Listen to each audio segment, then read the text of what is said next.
What's up, guys? Today we're going to be going over your guys' builds. Hopefully this is the first of a new series where I'll be showcasing builds from around the community that you guys submit. And over the years I've made all kinds of builds, and I feel like I've done a lot of the stuff that you can do in the game, and I mainly focus on whatever is new in the season with my current uploads. And I thought this would be a great way to not only show off more builds but also showcase what you guys can build, and along the way give my suggestion on things I would change or improve. I get questions all the time about builds where they might have like most of the build the way they want it, but they're not quite sure how to take it the rest of the way, so this could help with that, and maybe even roast some bad ones along the way. And for this video alone, there were so many builds submitted, so obviously I can't go through all of them, and even though I might not feature them all in this video on that community post, there's all kinds of other builds that if you're looking for one, you can go look. They have not only the dim link but also a description of why they use it and where they use it, so it's gonna be pretty easy to find a cool build if you're looking for one. And if this video is received well, maybe we can do these maybe once a month or even multiple times and have like themes to the videos. This one is kind of like whatever people submitted, but maybe in the future we can do a Warlock one, Titan one, Hunter one, you know, Arc, Solar, Void, whatever it is. So before we get into all that stuff, this video is sponsored, and maybe if this becomes a series we can get a sponsor for the entire series as a whole. But for today, this video was sponsored by Raid Shadow Legends.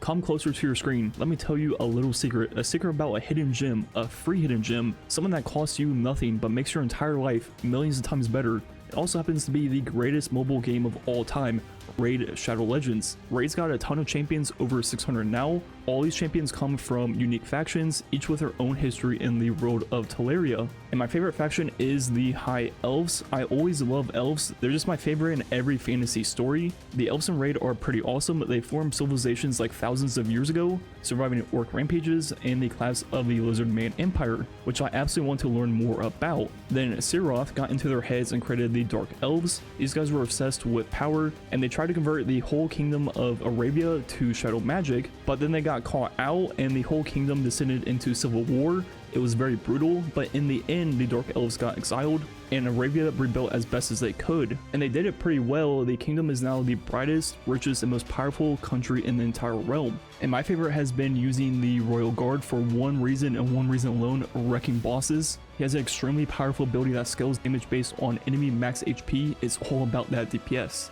And this month is huge for Raid. They just released a brand new faction, the Sylvan Watchers, with some amazing new champions: Forest Elves, Ints, Druids, and even Fays. They're all here and I can't wait to summon them all to play with. And if that's not enough, Raid's got a full lineup of events along with a new season of the Forge Pass where you can get your hands on some of the most powerful gear the game has ever seen. Also, if you're an Amazon Prime member, you can get your exclusive rewards in Raid right now. Overall, this is the best time to get started in Raid, and if you click my link in the description or scan my QR code on the screen right now, you'll get unique bonuses worth $30. We're talking a free epic champion, Tyrell, 200k silver, 1 energy refill, and 1 XP boost, and 1 ancient shard. So you can summon awesome champions as soon as you get into the game. All this treasure will be waiting for you right here. Once again, thanks to Raid Shadow Legends for sponsoring this video. Alright, so the first build is coming from TrojanTeddyBear. If you want to look at the build, go and click the link in the description. But this build revolves around the Rain of Fire Warlock exotic, which if you're like me, you probably don't ever use. But what it does is air dodging will reload all of your weapons, and final blows with fusions or linears will make you radiant. And the whole way this build works is you use the Vex as your main active weapon, and between the catalyst on the Vex, Phantom Might, and Radiant, you'll have 3 different buffs increasing your damage, which will make it absolutely shred through enemies.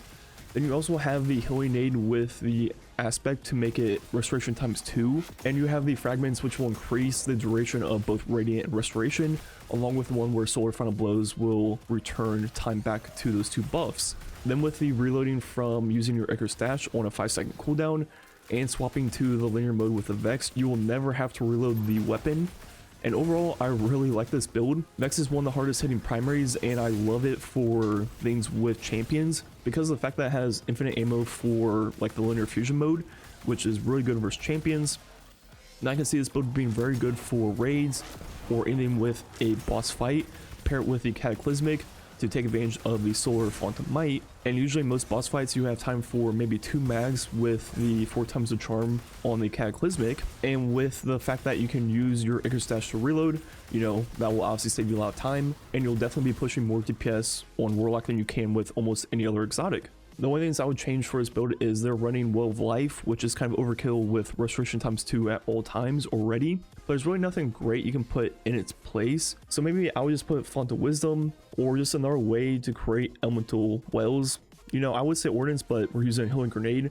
So maybe just another Armaments, or even the Well of Ordnance to get a bigger chunk of our grenade back. That way we have our grenade more often if we do drop the Chain of Restoration.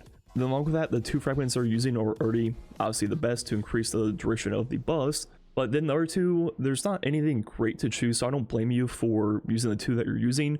But maybe I would change to Tempering and potentially Benevolence. Maybe those 2 would be a little bit better, but honestly I don't think there's anything great in those 2 slots. Overall, a very cool build. Next up, we have another Warlock build from Franklyn. And once again, if you want to see the full dim build, go and click the link in the description. But this one will revolve around the Necrotic Grip and Glaive combo, which has been pretty popular recently, and I've never made a video on it, so I'm very interested in checking out a build with it. This one also has the Scepter on to free stuff, along with the Void subclass. And the whole way this build works is obviously you have Devour on Voidwalker, which will help you get your grenade back and constantly give you full health back. And the overall goal is to kill things with the Glaive melee to proc the Necrotic Grip poison. And there's a few ways you can go about doing this. Obviously in low tier content, just run straight at them and you have Devour, you'll get health back and you'll probably never die. But for harder content where, you know, just running straight at them is probably not ideal, you have the Scepter to first kill one thing, which will then freeze everything nearby, which will allow you to get in and melee them, kill them and spread that poison, and next thing you know everything will be dead, or at least the poison will be applied to everything nearby and it'll help you kill the things a little bit quicker.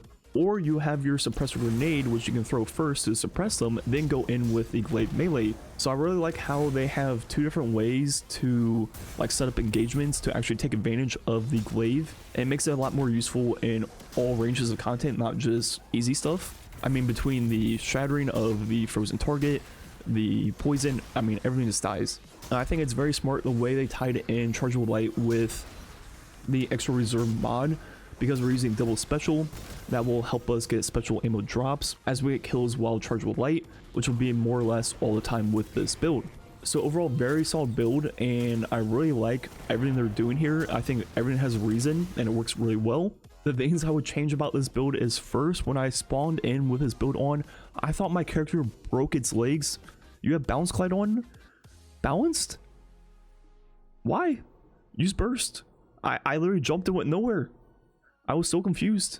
And another thing is, I think all the fragments you're using make a lot of sense and are probably the best ones to use. But then I'm not a huge fan of the Child of the Old Gods. I've never been a huge fan. I think it works well in harder content, but I'd just run Chaos Accelerant for the improved grenades, and I'd be running Vortex for like lower tier content. But I do think the Suppressor Grenade with the Child of the Old Gods is probably better for harder content, because of the fact that there'll be more ways to suppress targets. Then Child of the Old Gods is just a little bit better for harder content, just put down your Rift and being able to weaken different targets and stuff like that.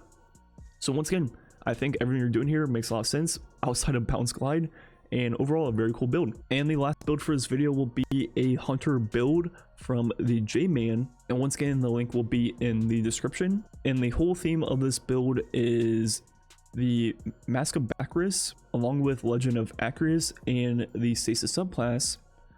And there's a few things going on in this build. First is kind of like the Ad Clear ability part of the build, and the way it works is you basically just have infinite melees, which will create shards. Picking up the shards count as a well and give you melee energy back.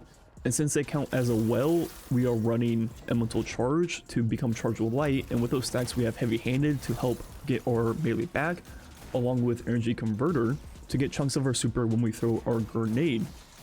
And overall the loop is you just dodge to get the damage increase from Mask of Bacchus, constantly chuck your melees, and use the Tarnished Metal with Volt Shot as your main actor because it's arc and will get the extra damage from the helmet.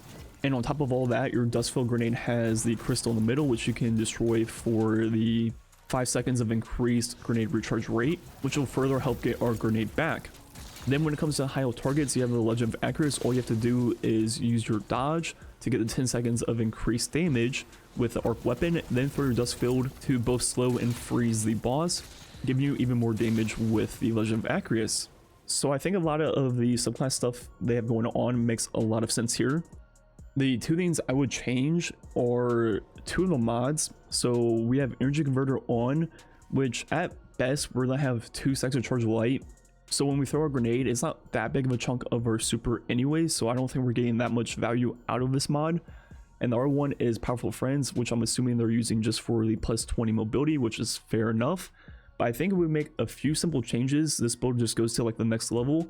The first is going to be Melee Wellmaker. You have so many melees with this build, you may as well take advantage of making stasis wells while you're doing that, which will further help get both our melee back faster, our grenade, and or dodge once the light shift timer is up. And the other huge change would be using Bountiful Wells, once again just now to create even more stasis wells when we use our melee. And another reason I like our gauntlets being solar is when we're not doing high-end content where we need Anti-Bear Scout and Unstoppable Shotgun, we can change over to Impact Induction, which will greatly help us get our grenade back extremely fast with this build. So just those 3 simple changes, I think the ability spam part of this build is like on a whole another level. And now you like truly have like infinite grenades, which these dust fields are extremely powerful, and they have the crystal in the middle, which further helps get your next grenade back even faster. I would also change to the fragment, which increases the size and damage of the stasis explosions, whatever you want to call them, because when you throw the dust field grenade with the crystal, obviously we're going to be shooting that, and that would help make that even more deadly. And before, the only way we were getting elemental wells was through picking up these shards, which there's a cooldown on. So now we're just going to be having all those different things from picking up the wells more often, including heavy-handed and stacks of charge light. So overall, a very cool build that I think as you use more and kind of get like the flow of the build, I think it will work extremely well and be extremely powerful. Because like the comment said, it is kind of a more advanced build where there's a lot of moving parts that you kind of have to be paying attention to and kind of know how to use them in the right situation. And yeah, I think that's gonna be it for the first video of what is hopefully a kind of recurring series. Let me know if you guys have any suggestions on what to change for this style of video. And yeah, I hope you guys enjoyed. Like usual, thanks for watching. Catch you guys next time.